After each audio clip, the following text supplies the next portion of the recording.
teman-teman, apa kabar? Perkenalkan, nama saya Azrul Tamajunihana dari kelompok 4 S101 SMA Negeri 2 Pacitan. Saya di sini ingin menjelaskan sedikit tentang materi berpikir komputasional. Sebelumnya, perkenalkan teman saya Nikita Rasya Valentina, Miftah Rizky Karunia Agung. Halo teman-teman, apakah kalian sudah mengetahui apa itu berpikir komputasional? Jika belum mengetahui, simak terus video berikut.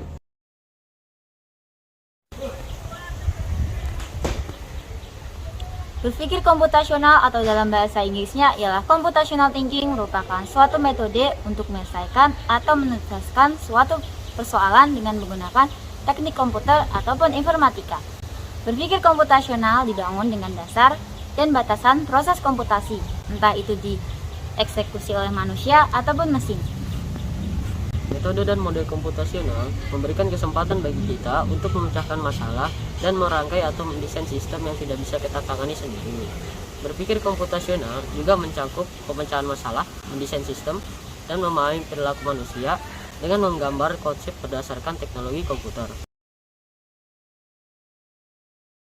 Setelah kalian mengetahui pengertian dan berpikir komputasional, ada 3 tujuan dalam berpikir komputasional. Antara lain, 1. Melatih siswa berpikir kritis, 2. Logis, 3. Sistematis dan struktur layaknya para software engineer menganalisis kebutuhan serta merencanakan pengembangan software. 4. Meningkatkan kemampuan problem solving dalam kehidupan sehari-hari hingga masalah kompleks.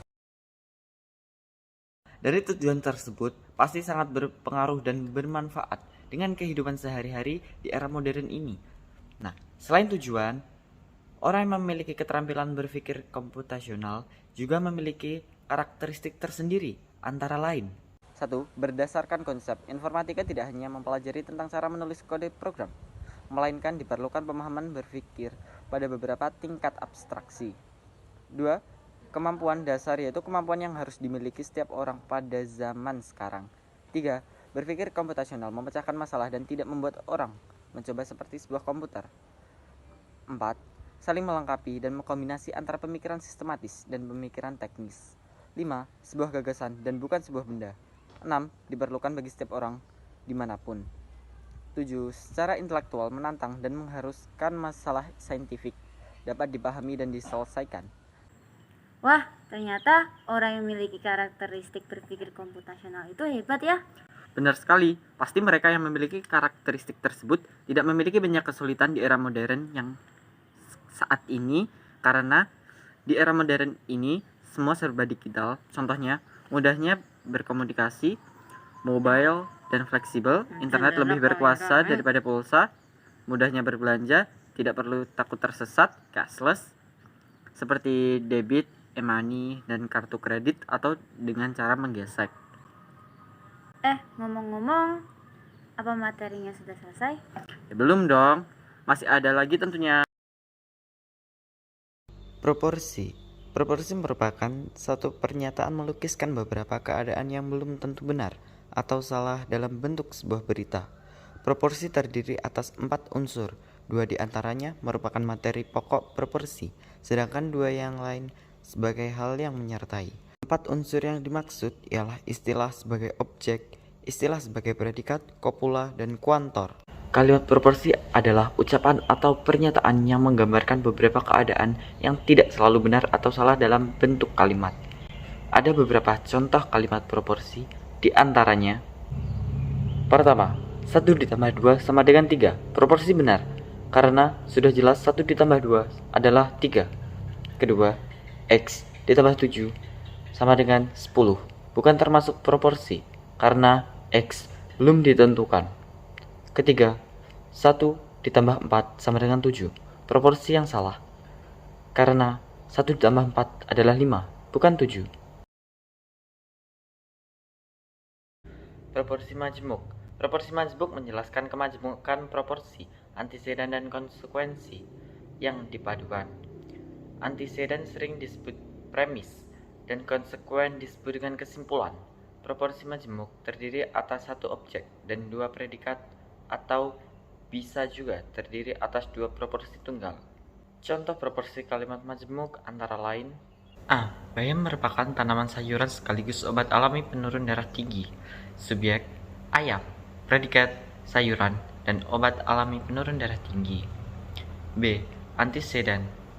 Kuda adalah kendaraan para kesatria di zaman kerajaan dan kuda merupakan simbol kejayaan.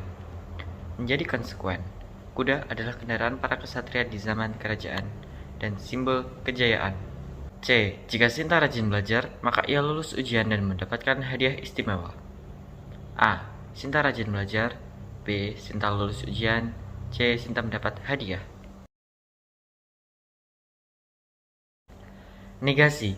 Negasi atau ingkaran suatu pernyataan adalah suatu pernyataan yang bernilai benar jika pernyataan semula bernilai salah dan sebaliknya. Contoh: P sama dengan es mencair jika dipanaskan. Negasi P: es tidak mencair jika dipanaskan. Konjungsi. Konjungsi adalah pernyataan majemuk dengan kata hubung dan, sehingga semua pernyataan yang dihubungkan dengan kata dan disebut konjungsi. Konjungsi hanya akan bernilai benar jika kedua pernyataan benar. Contoh: 1. Diberikan dua pernyataan berikut. P. Sapi berkaki 4. Benar. Sapi memiliki gading. Salah.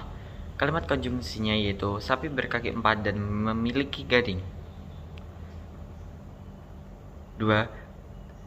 Kalimat 2 adalah bilangan genap dan bilangan prima. Kalimat di atas bernilai benar karena P sama dengan 2 adalah bilangan genap. Benar. Hi 2 adalah bilangan prima. Benar.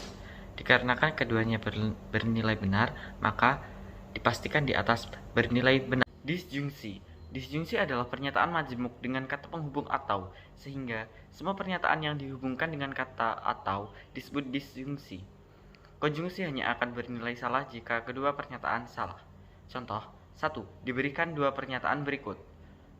P. Kerbau berkaki 4. Hi. Kerbau memiliki gading. Kalimat disjungsinya yaitu sapi berkaki 4 atau memiliki gading. 2. Kalimat 4 adalah bilangan genap dan bilangan prima. Kalimat di atas bernilai salah karena 4 adalah bilangan ganjil.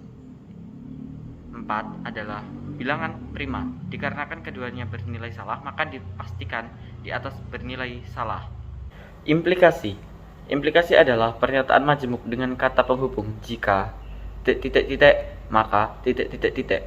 sehingga semua pernyataan yang dihubungkan dengan kata jika disebut implikasi. Implikasi hanya akan bernilai salah jika anteseden benar dan konsekuen salah. Contoh: 1. Diberikan dua pernyataan berikut. P. Kerbau berkaki 4. Hi. Kerbau memiliki gading. Kalimat implikasinya yaitu jika sapi berkaki 4, maka sapi memiliki gading. 2. Kalimat 4 adalah bilangan genap dan bilangan prima. Kalimat di atas bernilai salah karena P. 2 adalah bilangan genap. Hi. 2 adalah bilangan prima. Kalimat implikasinya yaitu jika 2 adalah bilangan ganjil, maka 2 adalah bilangan prima.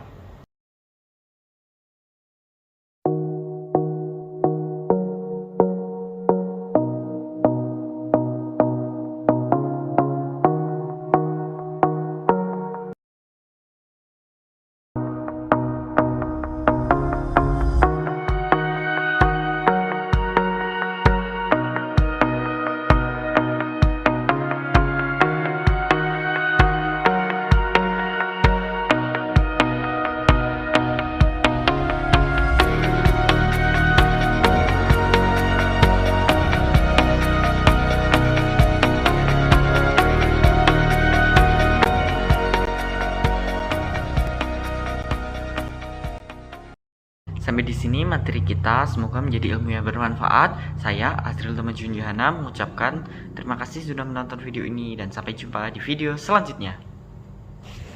La la la la la la la la la Romantic Sunday.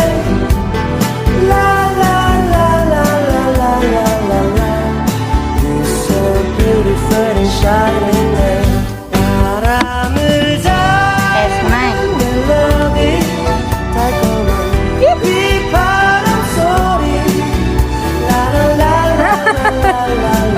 All I need is